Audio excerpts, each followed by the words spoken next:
This study uses zigzag logic to identify significant reversal points and displays them as spikes in a lower panel below your chart. These spikes mark potential reversal points. A green spike suggests downward momentum has exhausted and an uptrend may be starting.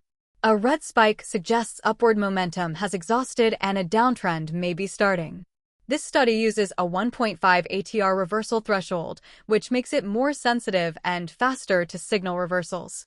You'll get earlier warnings of potential turning points, though in choppy markets you may see more signals. That covers this study. When you're ready to add it to your charts, my TOS Chart Styles video is where you want to go.